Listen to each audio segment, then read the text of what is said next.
बात करने का कोई लोग बड़े बड़े लोग जो है आपके ऑपोजिशन जो लीडर है यहाँ पे, एनसीपी है, शिवसेना है, बीजेपी वाले और भी कुछ लोग हैं, तो बड़े बड़े बातें हाँकते हैं यहाँ पे कि बीआरएस जो है तो जो कोई पॉलिटिकल लीडर बन रहा है उनका, जैसे कि आप है, मैं आपको अकेला नहीं टारगेट कर रहा, ये लोगों की दिल की बातें हैं। जब लोग कहते हैं, जो अपोजिशन वाले हैं वो कहते हैं कि बीआरएस वालों को जो यहाँ से ज्वाइन हो रहा है उनको एक फॉर्च्यूनर गाड़ी केसीआर दे रहे हैं, 5 करोड़ रुपए इलेक्शंस के लिए दे रहे हैं, तो ये क्या सही है? इसका आप जवाब पब्लिक को दीजिए।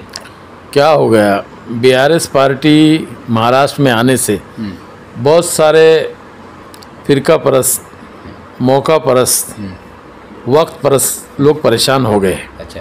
जो उनकी दुकानें जिस काम से चलती थी उनको अपनी दुकानें बंद होने का ख़तरा हो गया है।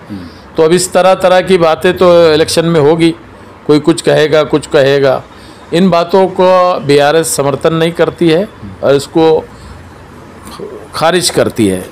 एक बात और है यहाँ पे कहना चाहूँगा, जैसे कि शिवसेना जो है हिंदुत्ववाद को लेके चलती है, एमआईएम जो है तो वो थोड़ा सा मुस्लिम जो एजेंडा है उसको लेके चलती है, वंचित जो है तो बुद्धिस्ट जो लोग हैं, जो बहुजन वंचित है और उस लोगों को जो चलती है। तो हर एक पार्टी का एक अपना अपना एक एजेंडा बनाया हुआ है कि किस प्रकार यहाँ पे चुनाव को मद्देनजर रखते हुए लोगों के दिल में नफरत या प्यार फैलाया जाए। तो हर एक पार्टी का एजेंडा है। जिस प्रकार अभी देखा जाए तो शिवसेना वाले बोलते हैं कि औरंगाबाद का संभाजीनगर होना चाहिए, और जहाँ पे एनसीपी लीडर जहाँ पे आते हैं शरद पवार जी, तो वो कहते हैं कि नहीं, मैं संभाजीनगर नहीं औरंगाबाद ही कहूँगा। तो ये सब उनके एजेंडा होता है। तो उस प्रकार से देखा जाए तो बीआरएस का क्या एजेंडा है? क्या ये सेकुलर है या धर्मनिरपेक्ष है या फिर कुछ ऐसे चुनिंदा धर्म को लेकर कामकाज करने वाली पार्टी है? हमारा मुल्क जो है, भारत जो है, सेकुलरिज्म पे आधारित मुल्क है। ये मुल्क तमाम जात बिरादरी के ऊपर आधारित मुल्क है और बीआरएस का एजेंडा भी तमाम जात बिरादरी के लोगों को लेके चलने का सेकुलरिज्म का एजेंडा है। हम लोग जातिवाद के मसले में पड़ना नहीं चाहते और लोगों की टीका करना और लोगों के टीका करके उनको जवाब देने में इंटरेस्ट नहीं आता है। हमारा जो जवाबदारी और हमारी जवाबदारी में जो हमारा इंटरेस्ट है वो लोगों का और किसानों का डेवलपमेंट है, कामगारों का डेवलपमेंट है, उपेक्षित लोगों का डेवलपमेंट है, पसमानदा लोगों का डेवलपमेंट है, शहरों का डेवलपमेंट है। और सबसे बड़ा अब की बार किसान सरकार का जो हमने जो नारा मारा है ये खोखला नहीं है। अच्छा। जो हम तेलंगाना में कर रहे हैं वही हम यहाँ करेंगे। जो हम कर रहे हैं उसकी हम बात कर रहे हैं, जो हम कर नहीं रहे हैं उसकी बात हम नहीं कर रहे हैं। अच्छा। ये जो लोग कर नहीं रहे उसकी बात कर रहे हैं। हमारे में और इसमें ये फ़र्क है। तो हमने जो तेलंगाना में किया है वो हम यहाँ करेंगे। हम महाराष्ट्र के सरकार से ये कहना चाहते हैं, जो हम कर सकते हैं वो तुम क्यों नहीं कर सकते, ये जवाब तुम लोगों को दो। हम जो लोगों की मदद कर सकते हैं तुम वो मदद क्यों नहीं कर सकते? यहाँ का दलित अगर परेशान है, प्रत्येक घर को 10 लाख रुपए देके उसके नौजवानों को खड़ा करने का काम केसीआर ने वहाँ पे किया, तुम क्यों नहीं कर सकते? एक काश्तकार के लिए प्रीमियम 5 लाख रुपए का बीमा योजना हमने वहाँ पे किया है। वो चाहे किसी हादसे से इंतकाल करे, मरे, या किसी एक्सीडेंट से उसका इंतकाल हो या नेचुरली उसकी डेथ हो, उसके घर में 24 घंटे 48 घंटे में 5 लाख रुपए का चेक जाना चाहिए। एक काश्तकार आत्महत्या करता है, फौरी उसको 5 लाख रुपए उसके घर में जाना चाहिए। ये तुम क्यों नहीं कर सकते? ये तो हम हमारा तुम कहते हो ना कि एक छोटा राज्य है, छोटा राज्य ये कर सकता है। तुम तो संपन्न राज्य है, तुम तो बड़ा राज्य है, तुम क्यों नहीं कर सकते? केसीआर ने नांदेड़ की सभा में केसीआर साहब ने कहा कि जो बातें हम कह रहे हैं वो तुम पूरी जो है तो तेलंगाना मॉडल को इम्प्लीमेंट करो। मैं महाराज छोड़ देता हूँ, एमपी के अंदर में चला जाता हूँ। वो तो यहाँ पे भी बोला था उन्होंने। तो फिर वो इसमें क्या सवाल आता है? इतना क्लियर कट बीआरएस का एजेंडा है कि आज जो काश्तकार किसान जो परेशान है उनके आंसू पोंछने वाला कोई नहीं है। हम उसके किरदार पर महाराष्ट्र में आना चाहते हैं और सिंचन के माध्यम से और कामों के माध्यम से काश्तकार को हम मदद करना चाहते हैं। तो वो मदद आप कीजिए। अगर सारी बातें आप हमारी लागू कर देते हैं, हमें कोई अड़चन नहीं है। हमें आज इस मुल्क के अंदर दुनिया के रास्ते खुले हैं और ये बीआरएस सिर्फ महाराष्ट्र और तेलंगाना के लिए नहीं आई है, पूरे भारत के अंदर में किसानों के मुद्दे को लेके, किसानों को मदद करने के लिए, उपेक्षित लोगों को मदद करने के लिए, नौजवानों को मदद करने के लिए, महिलाओं को मदद करने के लिए हर तरह की योजना को रवाने का काम आज तेलंगाना में हो रहा है। 450 स्कीमें हैं। मैं कितने स्कीमें आपको गिनाऊं?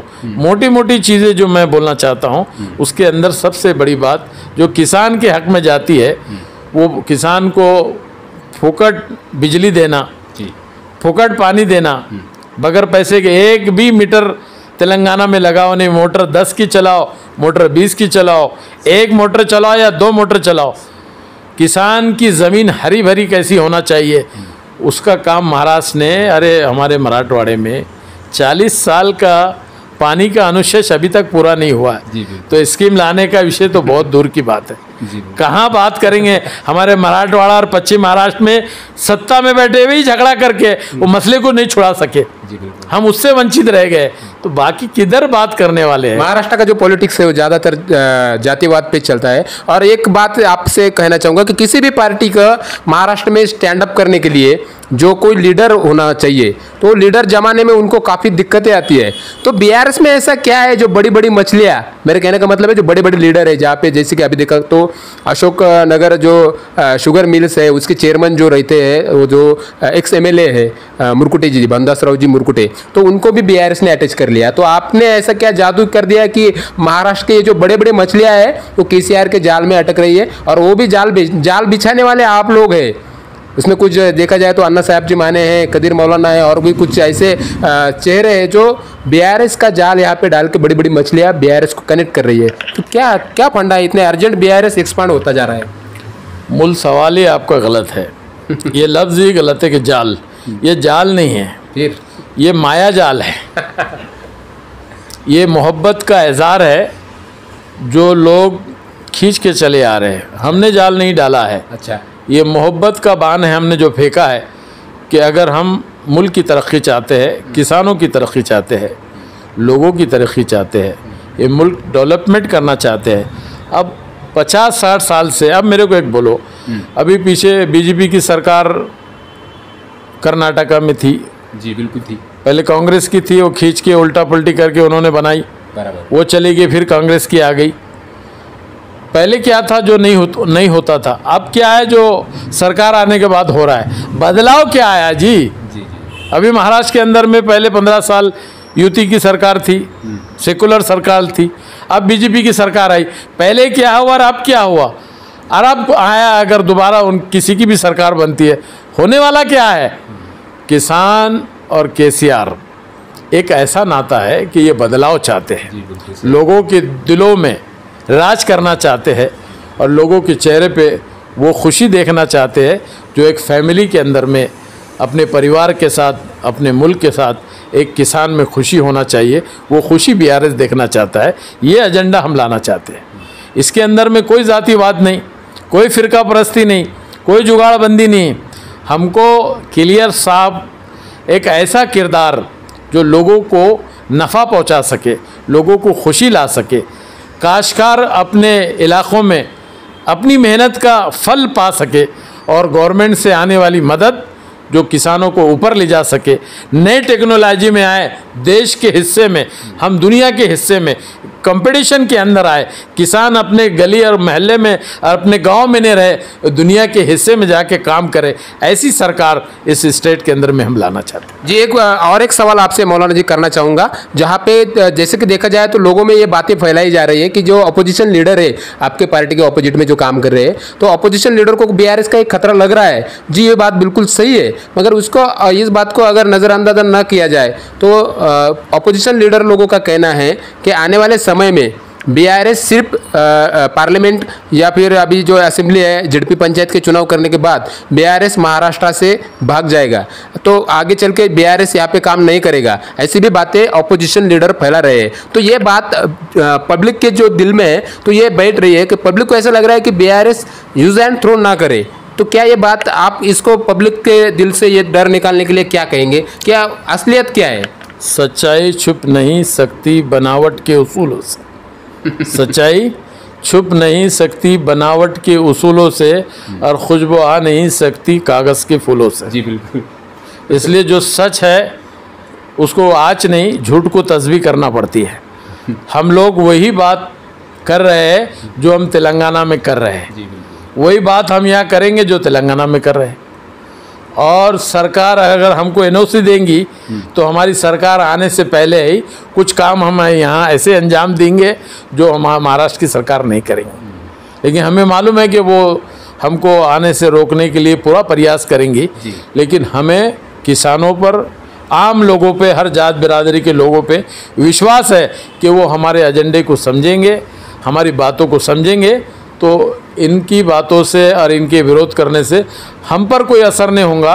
उसकी वजह यह है कि आप देखिए हमारा कोल्हापुर का कल का दौरा, अन्ना साहब साठे की जयंती के मद्देनज़र जिस तरीके का रिस्पांस मिला, और रास्ते भर जो केसीआर की जो गाड़ी चल रही थी, माँ बहन माऊली बुजुर्ग बड़े रोड पे आके हाथ दे के स्वागत कर रहे थे। ऐसा स्वागत मैं तो महाराष्ट्र के अंदर 25 साल से राजकारण कर रहा हूँ, मैं तमाम नेताओं के साथ महाराष्ट्र में सफ़र करता हूँ, ऐसा स्वागत मैंने नहीं देखा। लोग रोडों पे आकर हाथ बता के स्वागत कर रहे थे। तो एक बड़ा इनकलाब आने वाला है, और एक ऐसा इनकलाब आने वाला है जब इनकलाब आने से पहले देखिए आप बारिश वाडल और जब कोई तूफान आता है तो पहले हवाएं चलती है तो पता चलता है कि कुछ माहौल होने वाला है। तो इस वक्त बिहार की हवा महाराष्ट्र में चल रही है, ये बता रहे हैं कि इनकलाब आने वाला है, और वो इनकलाब से ये नेता डर रहे हैं। इनका डर वाजबी है, उनका डरना गलत नहीं है, उनका डर वाजबी है। एक बात देखा जाए तो महाराष्ट्र का जो पॉलिटिक्स है वो अभी गर्मा गर्म है, और उनको ठंडा करने के लिए बीआरएस आ रही है। बीआरएस क्या उनको ठंडा करके अपना जो क्लाइमेट है वो हॉट करेगी या नहीं करेगी, वो भी देखना जरूरी है। एक जाते जाते दो और एक महत्वपूर्ण सवाल आपसे पूछना चाहूंगा जो पब्लिक के दिल में है। आने वाले चुनाव में झिड़पी पंचायत जैसे कि अभी असेंबली और पार्लियामेंट जो है वो लड़ने के लिए, उनसे मुकाबला करने के लिए जनाधार की एक पब्लिक सपोर्ट की एक ज़रूरत होती है। तो क्या बीआरएस इतना कम समय बाकी है तो ये सब चुनाव को सामने देखते हुए, मद्देनज़र रखते हुए इतना पब्लिक सपोर्ट जो है तो वो क्या जमा पाएगी या पब्लिक सपोर्ट को मिला पाएगी? देखिए अभी हमने जब बीआरएस का यहाँ लॉन्चिंग किया है तो हमने कमेटियाँ बनाना शुरू की गांव-गांव। एक गांव में 9 कमेटी हम बना रहे, किसान सेल है, मैनिटी का सेल है, बेसिक सेल है, यूथ है, युवती है, और महिला है, दलित है, तुम्हारे तमाम ऐसे सेल है जो 9 कमेटी हमारी बनी है। वो तकरीबन अभी 14 लाख के आसपास हमारी जो है तो दर्ज हो गई है, और हम 1-2 महीने के अंदर अंदर 30 लाख तक हमारी मेंबर साजी जो है तो पहुंच जाएंगी। गांव-गांव में हमारे लोग जो है तो तैनात हो गए हैं, और एक अलग किस्म का हमारा एजेंडा है। हमारा उल्टा है, लोगों का एजेंडा जो है तो ऐसे ऊपर से नीचे आता है, हम नीचों से ऊपर जा रहे हैं। तो 30 लाख × 5 अगर आप पकड़े तो 1.5 करोड़ लोगों तक हम लोग घरों के अंदर महाराष्ट्र के अंदर पहुंच गए हैं। अब रहा है जिला परिषद, पंचायत समिति और नगर पालिका है, महापालिका है, जो इलेक्शन आ रहे हैं, हम लोकल बॉडी इलेक्शन के अंदर मजबूती से हम इलेक्शन लड़ाएंगे। और हम लोकल बॉडी अगर पहले लगती है, खुदा ना खास्ता, मुझे तो नहीं लग रहा है, क्योंकि जो हालात पार्लियामेंट का पहले होने का हालात जो है, मोदी जी शायद घबरा रहे हैं कि अगर ये इलेक्शन में रिजल्ट अच्छे नहीं आए तो पार्लियामेंट के ऊपर उसके असरात जाएंगे। तो बीजेपी का एजेंडा मुझे नज़र नहीं आ रहा है कि वो इलेक्शन लगाने से डर रही है। बिल्कुल सही। अगर वो इलेक्शन लगा देती तो बीआरएस की ताकत महाराष्ट्र के अंदर में क्या बनी है वो पार्लियामेंट और विधानसभा के पहले ही उनको अंदाज़ा हो सकता है। फिर भी मैं समझता हूँ कि अगर कोई भी इलेक्शन लगते हैं तो हमारा प्रदर्शन ही बताएगा कि लोगों के दिल में हमने कितनी जगह पैदा की है और हम कितनी जगह पैदा करने में कामयाब होंगे। हमारे लोकल बॉडी इलेक्शन के अंदर में जो लड़ने वाले हमारे उम्मीदवार हैं, जो किसानों के हक में लड़ाई करते हैं, ऐसे उम्मीदवारों को पूरी ताकत से हम लड़ाएंगे और उनको जिताएंगे भी। एक यहाँ पे महत्वपूर्ण सवाल और भी एक बनता है कि केसीआर जो है बीआरएस की पार्टी के प्रमुख है, तो क्या वो नांदेड़ या फिर औरंगाबाद में से पार्लियामेंट का चुनाव लड़ेंगे, ऐसी कुछ चर्चाएं हो रही है, तो क्या ये सही है? देखिए ऐसा है कि अभी हमारी स्टीयरिंग कमेटी बनी है, हमारी जो कोर कमेटी है वो बनी है। कोर कमेटी के हमारे अध्यक्ष जो है तो खुद केसीआर साहब है, और हम लोग बैठ के पूरे महाराष्ट्र का जोग्राफिया के ऊपर हम चर्चा कर रहे हैं। अभी हमारे पार्टी में अगर ये निर्णय होगा कि केसीआर साहब को लड़ाना होगा तो लड़ाया जाएगा। अच्छा। यहाँ जिधर भी जो डिस्ट्रिक्ट के अंदर में जिन जिन लोगों को लड़ाने के बारे में हमारी मशवरे मीटिंगें चल रही है, माइक्रो प्लानिंग हमारी है और हम उसके ऊपर व्यवस्थित तरीके से हमारी मीटिंगें चल रही है। बहुत सारी बातें जो मैं अभी डिस्क्लोज करना मुनासिब नहीं समझता हूँ। अगर हमारी बातें बाहर जाएंगी तो फिर खेल खराब हो सकता है। तो बहुत सारे पत्ते ऐसे अभी हमारे बंद है। आप जब पत्ते हम खोलेंगे जो उसमें से निकल के आएगा तो आप भी अचंभे में पड़ जाएंगे कि ये क्या खेल है, ये ऐसी क्या बात हो गई है। तो लोग अभी उत्सुक है कि ये क्या हो रहा है। अभी छोटे मोटे मसाइल के अंदर ही परेशान हो गए, जब बड़े पत्ते हम बाहर फेंकेंगे तो और ज़्यादा परेशान। महाराष्ट्र में अगर विधानसभा का चुनाव लगता है 1 साल के अंदर, तो आपके मध्य अंदाज से, आपके एक तजुर्बे के हिसाब से देखा जाए तो बीआरएस जो ऐसी फैल रही है महाराष्ट्र में, तो कितनी सीटें यहाँ पे आएगी बीआरएस की 1 साल के अंदर अगर चुनाव लगता है तो?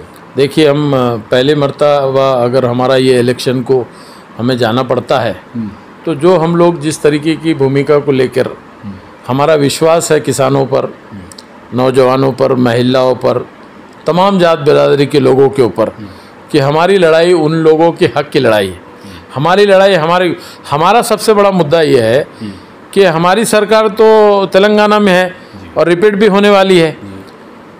अब हमको ये महाराष्ट्र के लोगों की इसके अंदर में सबसे बड़ा ये जो रनवे बनाना चाहते हैं केसीआर साहब कि महाराष्ट्र के लोगों ने हिंदुस्तान के सरकार को जो है तो नेतृत्व करना चाहिए, ऐसा उनकी उमंग है।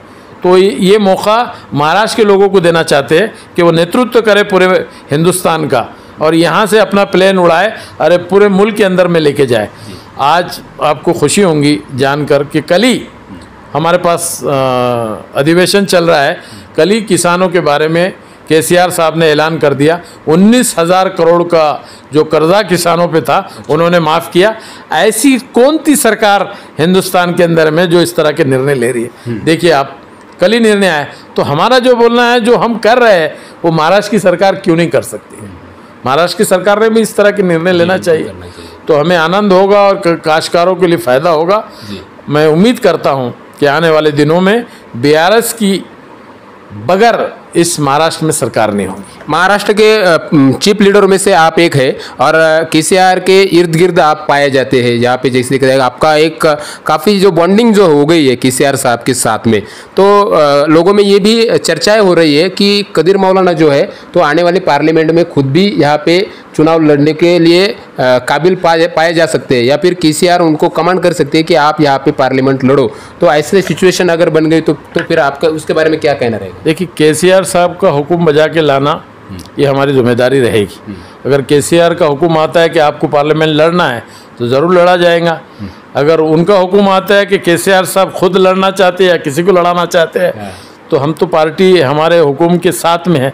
जो हुक्म केसीआर का होगा हम बजा लाएंगे। जी बिल्कुल। तो हमारे साथ थे कदीर मौलाना जी और इन्होंने बीआरएस को लेकर कई ऐसी बातें कही है, कई ऐसे बयान दिए जिसके बीआरएस और महाराष्ट्र के जो पॉलिटिक्स अभी सिचुएशन बनी हुई है इसको ये बौखलाने वाली एक बात है।